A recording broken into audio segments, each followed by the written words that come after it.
What's up guys, this is Ben from Rad Tech, and today we're opening up the Skagen Falster 2 smartwatch. I just got my brand new phone, the Galaxy S20 Ultra, all set up. If you haven't seen that video, I would suggest go check that out, because that was a special day for me, getting this new phone. However, after getting this phone all set up, my smartwatch died. Here I have the Samsung Galaxy Gear Fit 2, and it doesn't hold a charge and it doesn't turn on anymore, so I needed a new smartwatch. Luckily for me, Skagen, who is owned by Fossil, is releasing their new smartwatch, the Falster 3, and the Falster 2 is on a big sale right now, so I got this for $100 Canadian. So let's open it up and check it out. On the front, you see a nice open view of the watch. You just lift it up, and you can pull the whole compartment up. From here, we have a USB wireless charger. So looks like this is magnetic, and you just put the bottom of the watch right on this face. And in the box, as usual, there are a quick start guide and product information kit.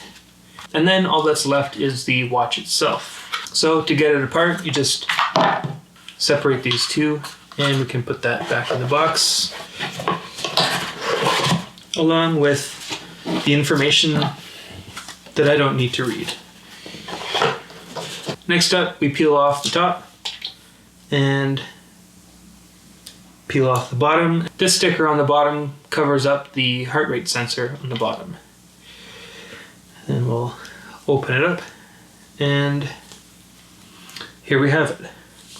It's only 40 millimeters, so it's not the biggest, and it's fully round, so it's not rectangular like the Apple Watch, but it's nice. It's got a pretty decently sized round face. On the side, there's a wheel that can turn, and you can control the menu and scroll up and down using that if you don't like scrolling up and down on the watch itself. And then above and below that, there are two other buttons. These two buttons are programmable. You can open up Spotify on the watch with one of these buttons, and then, for example, you can use the other button to change your watch face whenever you want. So you can program them to do whatever you want inside the watch. It's up to you what you want to do. The watch feels pretty heavy in the hand. The straps, however, are super light. They're very soft rubber. They feel good on the skin, so long hours of use won't feel too bad with them. So I'm going to go ahead and take this off. And I'll put this on.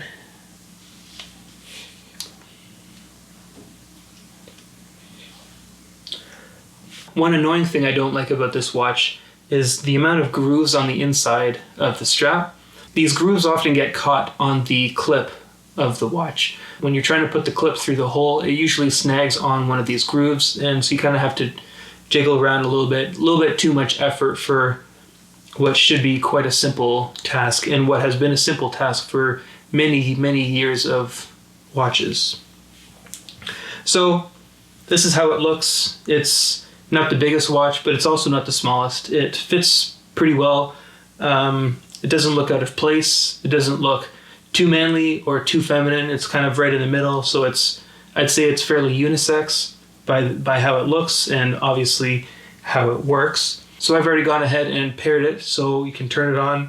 There's many different watch faces that you can get, but I like the one with the time, BPM on the left, and then the battery percentage on the right. To get to your settings, all you have to do is swipe down from the home screen. Then it's like a control center with your airplane mode, battery saver, Google Pay, watch faces, do not disturb, shows you the battery and if you're connected or not to your phone.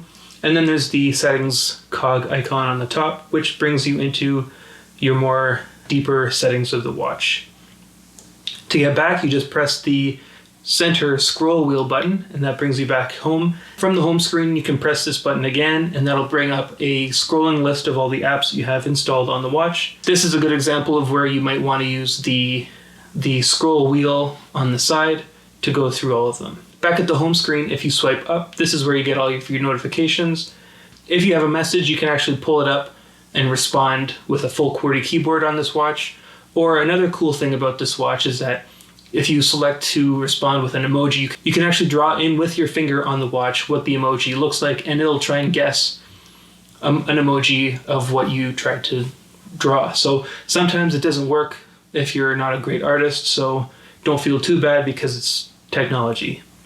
So back at the home screen, if you swipe to the right, this is your Google Assistant. It's going to show you like the typical Google Assistant things. So it's going to say good evening, the date, and then it'll say show reminders, set a timer, show the weather, things like that.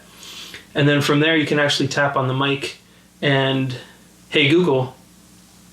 I can actually speak now, and Google Assistant can hear me from the watch, and I can say, call my mom. So that's pretty cool to have Google Assistant. So back at the home screen, the last way you can swipe is to the left. And this is how you get to all of your apps. As you swipe right or left through your apps, there's ticks on the top that show you how far through your apps you are. And you can have all different kinds of apps here. So I've got my heart rate, my weather, my steps. And then on my last page, I have calendar, which will give you notifications about events that you have going on saved in your calendar. So that's about it. I'm excited to try out this watch. It seems to pair well with my phone. One issue with the watch that I kind of have is the battery. It's rated for about 24 hours of use, but if you're getting notifications all the time, having it connected to your phone all day, that starts to drain it pretty quickly. So you don't always get the full 24 hours, but if daily battery life is a topic of interest for you, then the Falster 3 might be better for you because they've updated their CPU to the newer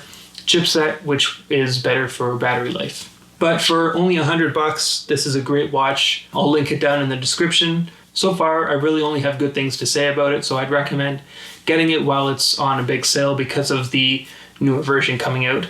Or go ahead and check out the new version because I'm sure that as good as number 2 is, I'm sure number 3 is even better. I hope you enjoyed this video, so if you did, leave a like and follow me on Instagram and comment down below if you have a smartwatch and if so, what brand you have. Thanks for watching. Peace.